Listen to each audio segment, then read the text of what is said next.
이제 29번 파트에서 95페이지 한번 가보시죠.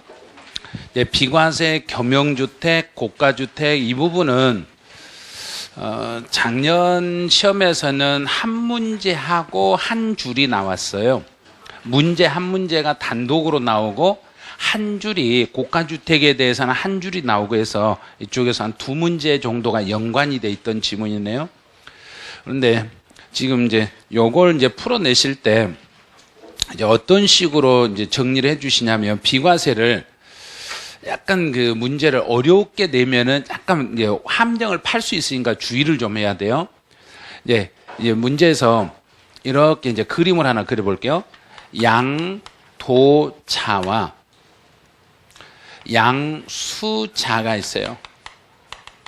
그리고 양도자와 양수자에서 양도자가 양수자에게 과세 대상이 되는 물건을 이전하고 넘겨주고 양수자가 양도자에게 대가를 지급하면 이제 물건을 넘겨주고 대가를 받으면 이제 이 사람은 양도자 입장에서는 물건을 넘겨주고 대가를 받으면은 이 넘긴 사람 입장에서는 뭘로 봐야 맞는가요? 양도로 봐야 맞죠. 이걸 양도로 봐야 맞는다는 이야기예요. 그러면 양도로 갔다 그러면 여기서 양도로 간다는 이야기는 이걸 과세로 간다 해야 된가요? 비과세로 간다 해야 된가? 그럼 다 틀리셨어요. 양도로 가면 과세로 가는 것도 있고 비과세로 가는 것도 있고 둘 다예요. 둘 다인데 많은 분들이 양도로 간다 그러면은 반드시요. 과세만 생각하고 비과세는 양도가 아니라고 착각을 하는 걸 그걸 주의하셔야 돼요. 그러면 양도로 가는 것은 비과세도 양도이면서 비과세로 오는 거예요. 그럼 이제부터 지문 읽으면서 요걸 찾아내셔야 돼요. 올해 시험 문제 이런 형태로 나올 거란 이야기예요. 볼게요. 파산 선고 처분으로 발생한 소득. 자, 여기까지 나오죠. 파산 선고 처분으로 발생하는 소득이다. 그러면 물건 양도자의 물건을 넘겨주고 대가를 받았더라도 이 사람이 양도자가 파산 신청을 해버리면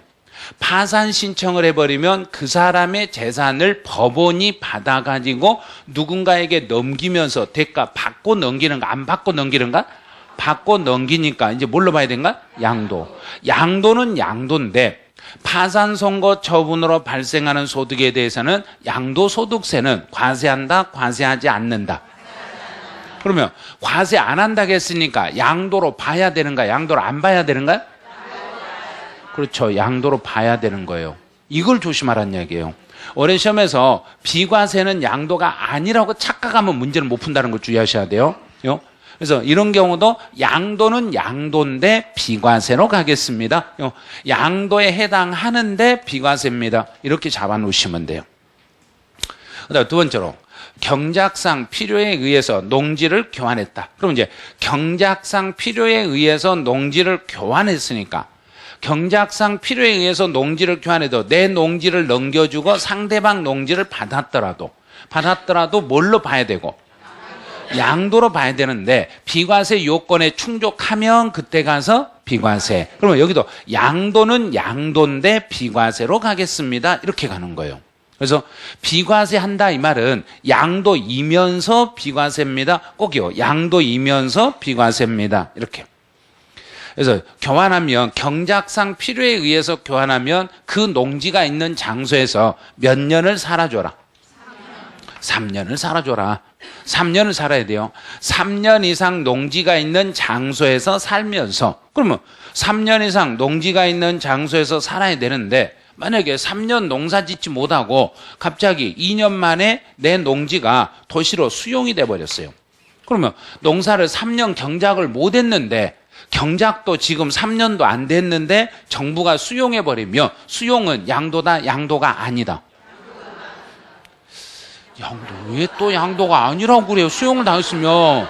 아니 그러면 좀 봐요. 수용 당하면 정부한테 그냥 공짜로 줘버릴 거예요? 돈 바꿔줄 거예요? 돈 받고 그냥 잘 나가면 수용이니까 넘겨주고 대가 받았으니까 양도죠. 양도인데 거기는 비과세라고는 말이 규정이 없으니까 그 경우는 과세다. 과세인데 여기에서는 농지를 교환한다. 농지를 교환해 놓고 경작상 3년 농사를 짓고 있는 도중에 3년 이내에 3년이 못 돼서 내 농지가 정부에 수용이 돼버렸으며 수용이 됐으니까 이거는 양도란 이야기예요. 양도는 양도인데 지금 3년 경작을 못 했으니까 교환을 해가지고 3년 경작을 못 했으니까 정부가 비과세 해줘야 된가 안 해줘야 된가? 안 해주고 버텨야죠. 당신 경작 3년 못 했으니까 비과세 안 해줘야 돼요. 이렇게 하려고 했더니 농지 주인이 야 그러면 내가 3년 경작할 테니까 3년 동안 너 사업하려면 기다려. 너 기다려. 네가 3년 경작 인정 안 해준다 하니까 내가 3년 농사 짓고 덤길 테니까 그때까지 참으라고. 아니 지금 좀 주시면 안 돼요. 그러니까 3년 경작 그럼 인정해줘. 그랬더니 정부가 네 알았어요. 인정해 드릴게요. 그러면 정부가 수용을 했을 때는 3년 경작을 못 했더라도 경작 한 걸로 본다? 안 한 걸로 본다? 그게 바로 3년 경작으로 인정해 드리겠습니다 이 말이에요. 그걸 포함한다 이 말은 3년이 안 돼가지고 수용을 당해도 3년 경작으로 인정을 해 드리겠습니다 그래요. 그럼 수업 시간에 이런 걸 말했죠. 수용이 아니라 그러면 3년 경작하고 있는 도중에 그 3년 경작하신 그 농지 교환하신 분이 중간에 여기는 수용이 아니라 사망을 해버렸어요. 그건 알죠? 중간에 사망해버리면 그러면 그때는 3년 경작 인정을 해줘야 된가 안 해줘야 된가? 어떤 분은 또 해준다네요. 양심 아주 정부가 아주 엄청 양호하신 분이네요. 해준다는데 그거는 왜 안 되는가 이유를 잠깐 간단히 알려드릴게요. 정부가 그 사람을 죽인 게 아니기 때문에 인정 안 해줘요. 진짜라니까요. 정부가 죽였으면 인정을 해줘요. 그런데 정부가 죽인 게 아니잖아요. 본인이 알아서 죽었잖아요. 그런데 어떻게 본인이 알아서 죽었는데 이거를 3년 경작하고 돌아가셔야 되는데 경작을 못하고 가셨으니까 이건 안 돼요 그래. 이건 안 돼요. 3년 경작 무조건 농지를 교환했을 때는 끝까지 3년을 버티셔야 돼요. 3년 경작 안 하고 돌아가셔 버리면 인정을 안 해줘요. 그랬더니 정부가 인정 안 해줘요 그랬더니 이제 상속인들이 쫓아가서 난리를 치죠. 아니 세상에 경작을 하시다가 돌아가셨는데 왜 이걸 인정 안 해주냐고. 아니 우리가 죽였냐고요. 아니, 본인 죽었잖아요. 본인 죽은 걸 가지고 우리한테 왜 그러시냐고. 그랬더니 정부가 아니 그러면 방법 좀 알려주세요. 그럼 니들이 가서 경작해. 그럼 인정해 줄게. 그래서 그 상속인들이 아직 사망자가 경작 못하는 그 기간 동안 상속인이 채워야 돼요. 상속인이 채워야 인정을 해줘요. 근데 일반적으로 수용인 경우는 3년을 채워야 되는 거 안 채워도 되는가? 정부가 수용했으니까 안 채워도 돼요. 그런데 일반적으로 경작하다 사망했을 때는 그때는 인정을 안 해준다는 걸 주의하셔야 돼요. 인정 안 되는데 상속인이 나머지 3년을 채워야만 인정을 해드립니다. 그래요. 그럼 이제 비과세를 받으려면 이제 제일 중요한 게 나왔네요. 쌍방 토지가액의 차액이 큰 편에 얼마가 안 되면 비과세 혜택 줄까요? 그랬는가? 그렇죠. 4분의 1 이하가 되면 비과세 혜택을 드리겠습니다. 여기서는 4분의 1 요것만 주의해 주시면 돼요. 이제 세 번째로 가보죠. 세 번째는 이제 1세대 1주택이네요. 그럼 이제 여기다 한번 넣어볼게요. 네, 제가 이제 집 한 채밖에 없어요.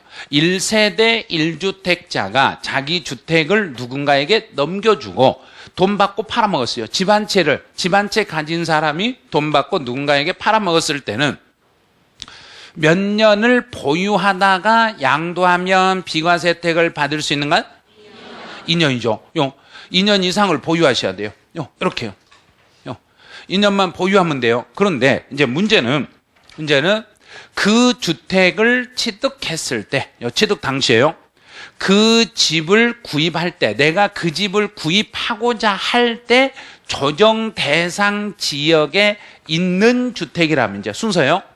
내가 그 집을 구입하고자 할 때 그 집이 어디에 있는 집이라며 조정 대상 지역에 있는 집이라고 하면 이 경우는 2년 보유 기간은 당연한 거고 보유 기간은 당연한 거고 들어가서 몇 년 더 살아야 되고 2년 이상을 또 살아야 돼요.